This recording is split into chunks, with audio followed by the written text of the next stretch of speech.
Good evening. My name is Yelena Myshko, and I'm mainly a performance artist, actually a multidisciplinary artist. Graduated from fashion in 2010 and 2017, and since 2010 I've been working as a performance artist, or developing. Working is a bit an overstatement because I don't really earn money with it, but it's a hobby that's grown out of hand. So I have my notes. I've started live streaming yesterday, and I was watching YouTube, and there are all these videos talking about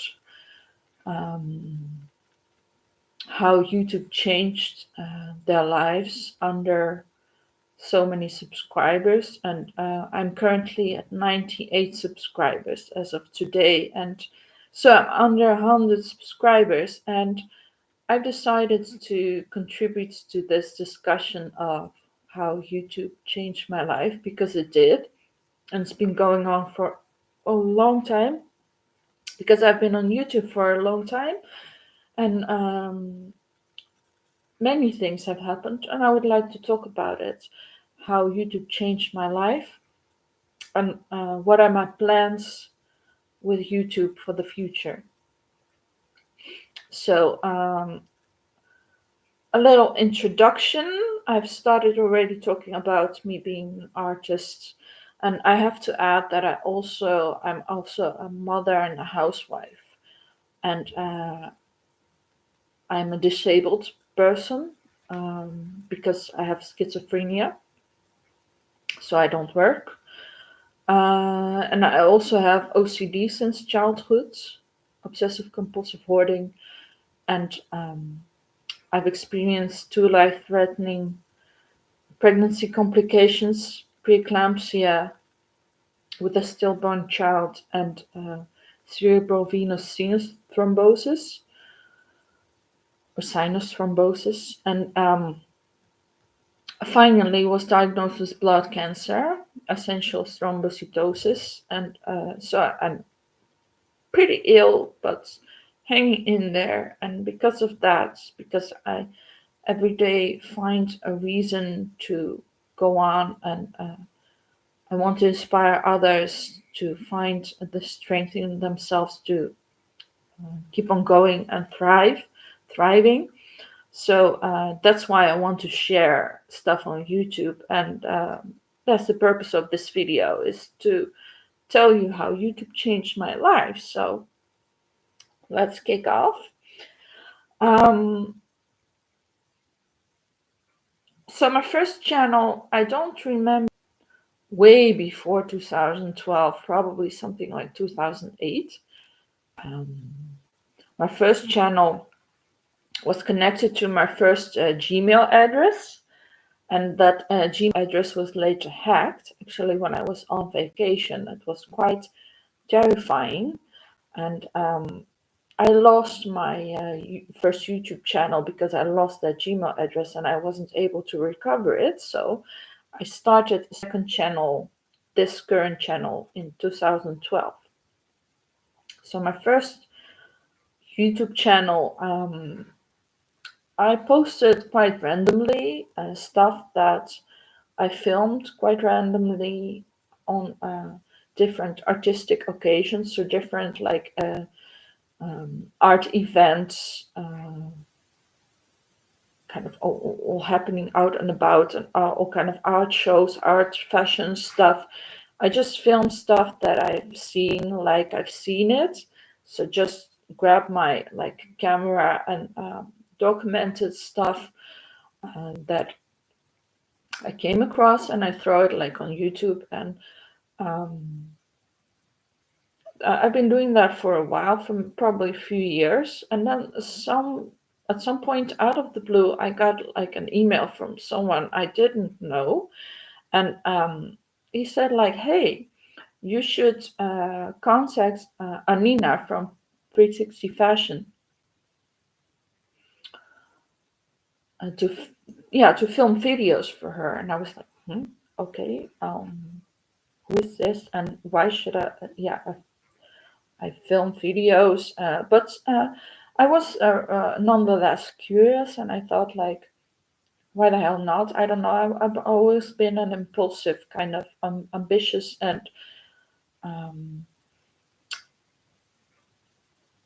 opportunistic person, I would say. Opportunistic, so I just emailed Anina from 360 Fashion right away, and I had no idea what I was getting myself into.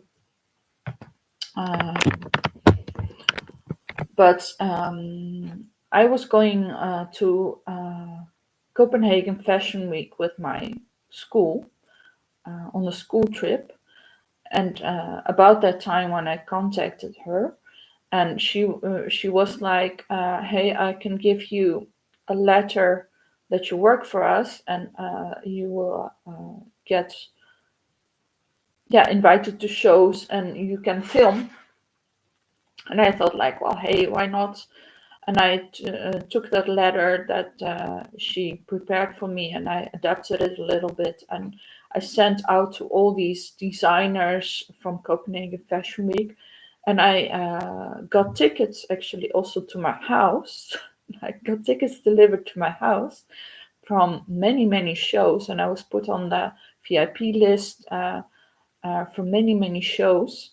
And when we went on that school trip, my teacher was actually, she was blown out of her mind that I had tickets to the shows. Like, how on earth did I manage?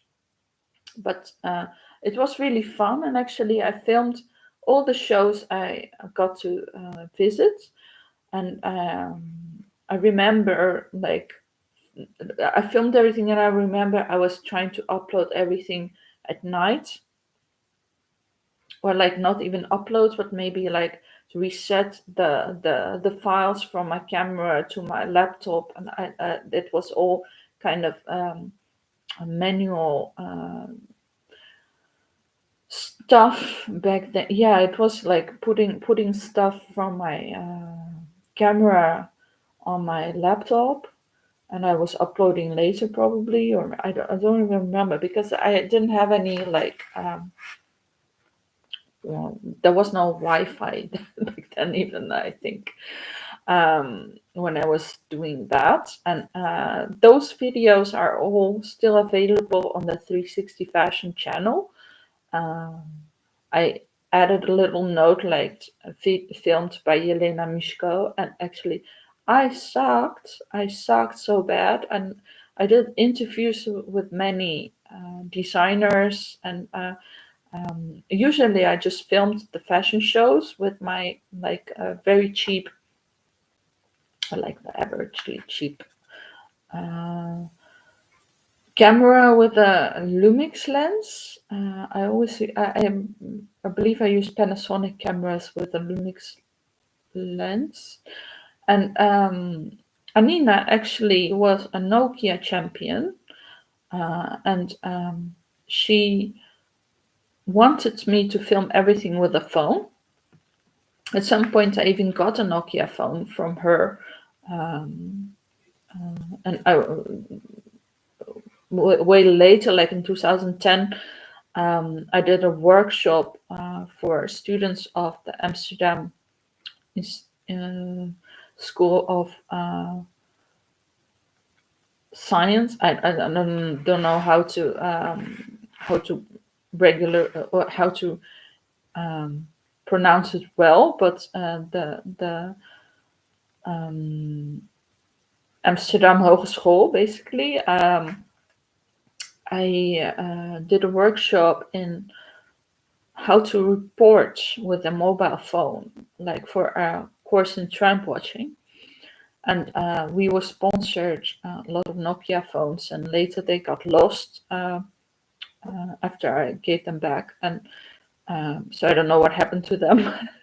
But before that, I was filming with my Panasonic camera, because the phones were not that good back then. But Anina, she already was using the phone kind of as a studio, or like kind of as an office. There was even like a news item about her. The reporter saying like, "Oh, this model, she's all like high tech and cool, and when you have no office, your mobile phone becomes your office." And that phrase captivated me forever, and I've since adapted it to, when you have no studio, your mobile phone becomes your studio, because now I'm literally producing all my art with my phone. And ideally, I would like to use that documentation to make NFTs and sell the NFTs to my collectors, and to come kind of full circle from having the studio in your phone. And that is my big dream, to make it work. And I also call myself an NFT artist. Well, I'm never, like, I sold one NFT for $5. But yeah, it is my dream to make it happen, to make art with my phone. I make performalist photos and performance videos, and to mint NFTs from that and sell it, and hopefully produce some great art, or great art in the sense of that the art says something about the time I live in, and it's kind of a statement of what's happening, and technologically wise, but also kind of conceptually, and the times, capturing the time spirit. So let me see on my notes. Yeah, my second channel started in 2012, and ever since I've started my second channel, I've been just casually throwing some art videos on it, like whatever I was documenting, whatever I had at the time, and it became a sort of archive. I was treating it as an archive for like all my videos, and most of them are like performance art videos that I made. And fun fact, I have my very first performance art video that my teacher filmed in 2005, where I took basically a videotape, and I disassembled it, and I took different paper ads that I had for like supermarkets or whatever, and I folded the supermarket ads and put it in the tape, and put it back together. So that was my first performance, and at the time I thought like, wow, this is mind blowing, and this is such a cool way to make art. And my performance was pretty, I'd say, it's not very interesting, and not very good, but it was a big eye opener for me. And I have that video on my YouTube channel, my very first performance video from 2005, which is so cute. And so I've been using it as an archive, and I also have all of my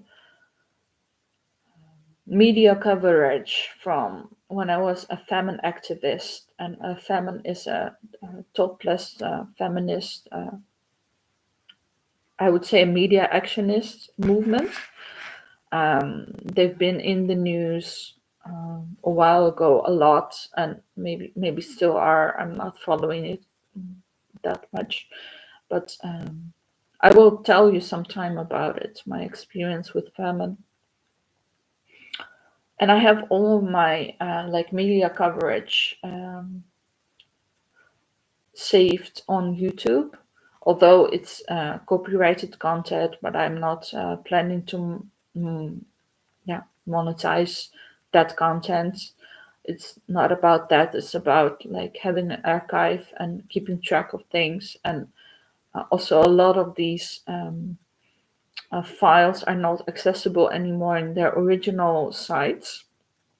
So it's just a way for me to remember and show what I did to other people.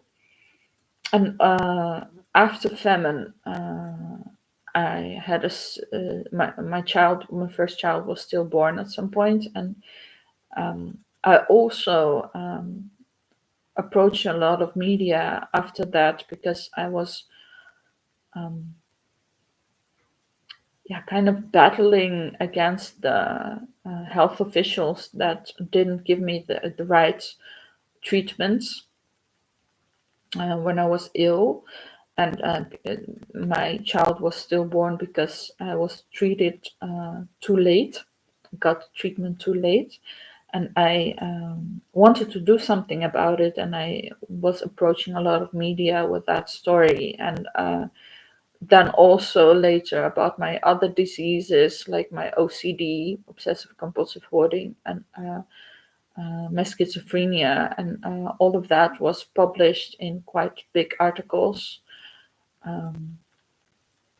in magazines and in newspapers, and even a book.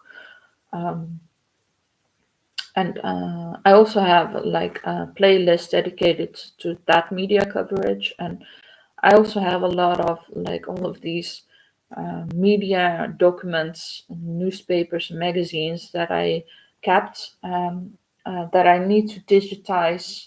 They were digitized on issue, but they now since become commercialized. So I need to digitize all of my archive and media archive again, and I'm planning to put it on my website with ideally translation from Dutch to English, so people can read what it's about, learn about my activity.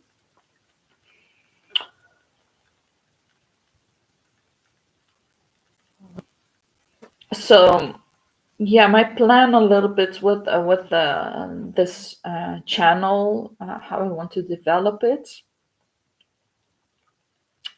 from here on now on, even though I got like under 100 subscribers. But I want to use it next to an archive. I also want to do these live stream artist talks, and maybe I film some other videos. Maybe I get ideas for other videos. But I like the live stream format, that I just talk, and then it's done when it's done. And also maybe because I'm a performance artist, I appreciate the realness of a moment, and the realness of something happening, and the realness of saying something at that time, and not editing the fuck out of it, So how I want to develop my channel is to talk about my art and explain what I'm doing, kind of what it's about, and do these artist talks about everything, and talk about my hero's journey, basically. My journey as an artist, and the obstacles that I run into, and how I deal with it, and how I keep myself motivated, basically.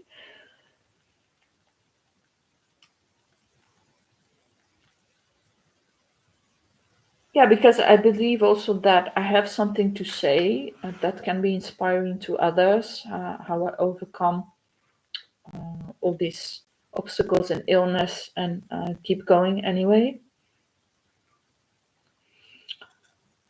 So let me tell you a little bit about what's been going on YouTube recently, because since I probably this year I've been starting to have these viral moments, viral spurs of attention. So the first video that got a lot of views to my to my then experience. My first viral video got 1,600 views by now, and it's a video documentation of a performance by Salima El Moussalima. She's an avant-garde imam, a Moroccan artist and a friend of mine, and the performance was of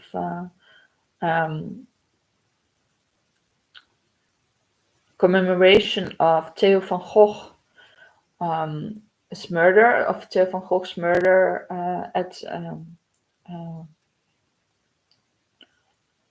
Central Place in Amsterdam, where a statue is dedicated to him.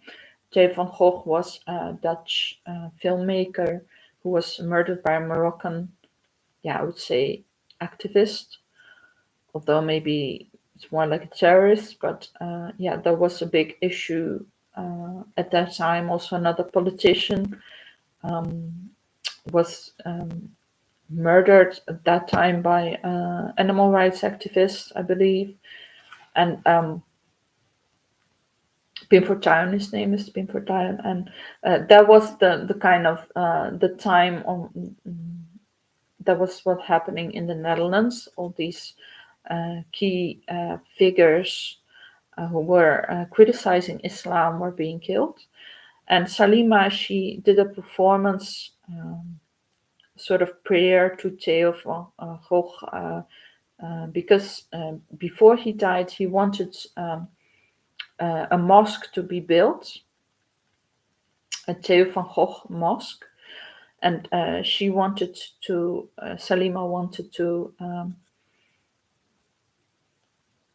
to make that happen. His dream, his wish to build a Theo van Gogh mosque, and she dedicated a kind of a prayer during that commemoration to Theo van Gogh. And the video is being watched a lot because people think it's kind of absurd what she's doing, and she's also the only Muslim present at that commemoration, besides like people remembering Theo van Gogh and Pim Fortuyn and all these kind of white supremacist people. And she was the only Muslim there present, and also with a positive message, which is kind of weird, but also fresh insight, which I respect her for.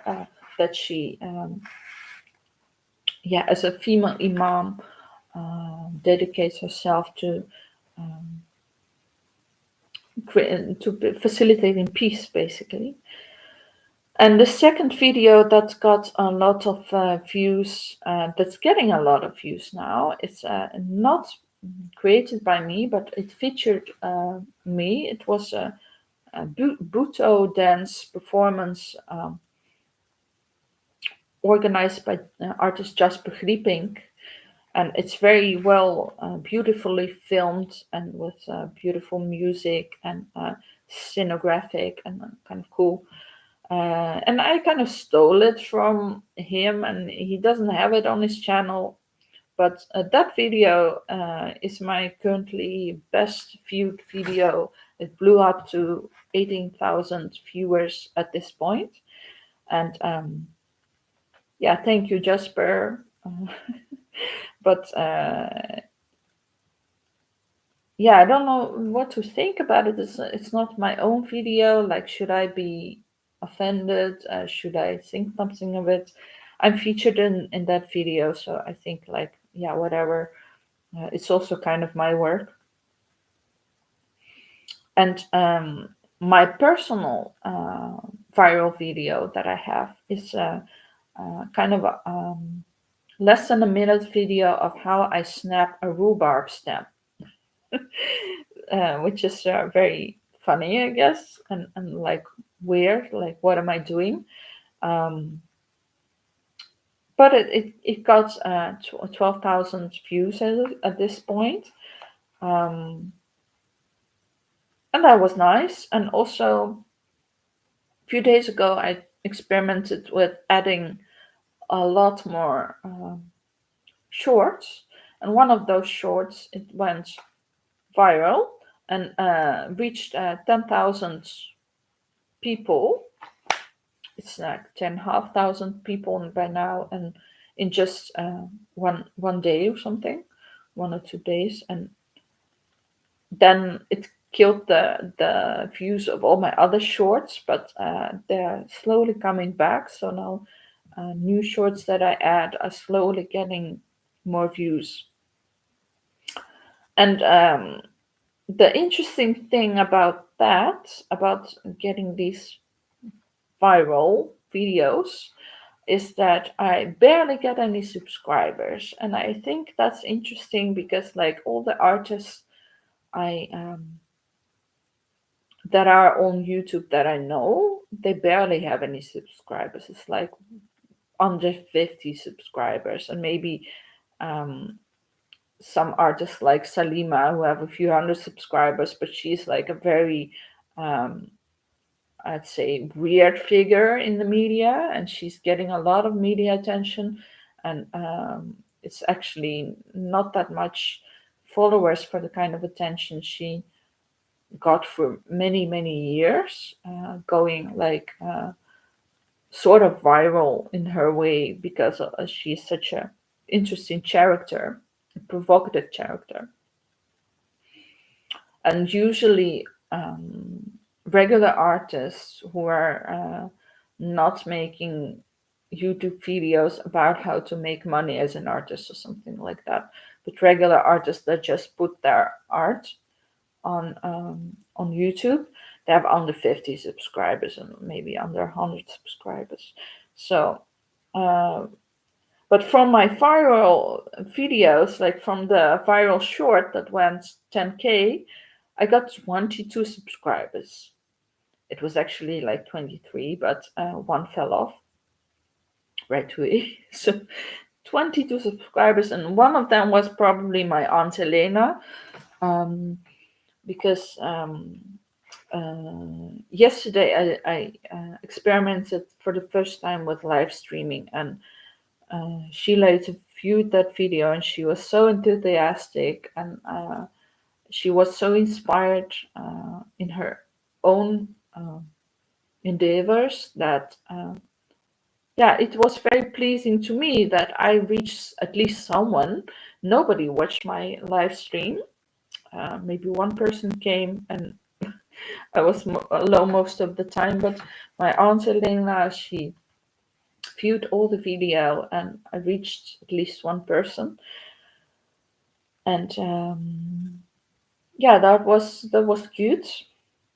But I noticed that the live videos are presented at a different tab than the regular videos, and I kind of like that. I like to keep things separated because, like, in my regular videos, they are art videos, and I have some shorts where I'm like experimenting a bit more with memes and stuff, and then adding music and stuff like that. But I like it that the live videos are in a different tab, and maybe I can make a thing of it that I do these artist talks, and occasionally do these artist talks live. And it's also, as I have mentioned, a nice way of making content because it's live and it's real, and I appreciate it as a performance artist. So things I've also tried on this channel, and previously I've tried making videos about exhibitions I visited, kind of something in between a short and a video, with diagonally filmed and kind of cut up a little bit into making it more intriguing, or like intriguing. It barely got any views, so I stopped doing that. But I was just filming and without any commentary, and I guess it's too boring or like too random for people to become interested in and to watch it, because as I've said, most artists I know barely have any followers on YouTube, so I assume that there's very little interest in actual art and actual artists, besides maybe videos about how to make money as an artist, which are really random and really stupid most of the time, because it's not about how to make money as an artist, but how to make money as a content creator pretending to be an artist or something. So it's not about art at all. A bit allergic to that kind of content, to be honest. And I want to see what you can do as an actual artist, making real art and not some random shit, and not some, yeah, just illustration type of thing, but as actual art that can stand the test of time, I would say, because it says something about the time we're living, and like a statement, like a conceptual art. I'm interested in what can you do as an artist with these social media and YouTube and live stream and webinars and email marketing, maybe as an art form. Really curious what that can look like and where that could take you, besides just using it as a content creator. If you get my drifts, and I will do some stuff and show you some examples, because I have I have a lot of ideas about how it can be used, and I'm really curious what I will do with it. So I've tried to making these reviews from exhibitions that didn't work, and also I occasionally interview artists that I like, that I respect, or I'm intrigued by the work in some way. And it started actually as an school project for my master's at ArtEZ. I created a magazine about female artists, and I talked to 8 or 9 female artists, including Salima. And I actually have Salima's interview on my channel, which is a really cool interview. You should totally see it. And it's about her journey and her pilgrimage to Paris, and how she asked for help, asked for money at all the mosques and churches, and was turned down, and real people helped her, and how she found God in everyday people, average people, that helped her with her philanthropic cause. And yeah, I have these interviews with people I respect, and many of those interviews are not published because people don't want to be associated with me or something, or they really don't like the interview or whatever. So or they don't associate themselves with what they were talking about back then, or their old work, or blah blah blah. And basically, I only feature people that stand behind the things they said, and that want this content to be out there. And from those first round of interviews, which were 8 or 9 for the magazine, it was called Body Issue. And fun fact, what I learned back then from interviewing all these female artists that I was presuming were making feminist work, that all of them had a lot of issues with feminism, with like the title of being feminist, and they didn't consider themselves being feminist, while all their work was very feminist, or to me it seemed like very feminist work, but they were struggling with that title. And that was the first time I realized that there's the huge gap between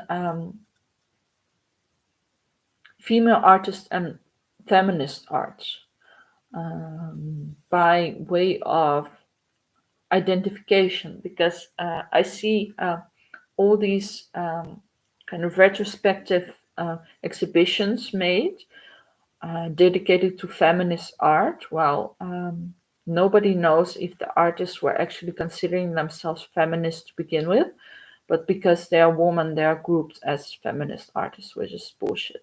But I will dedicate some more time to talking about this topic and feminist art and feminism, because I have also a master's in gender studies.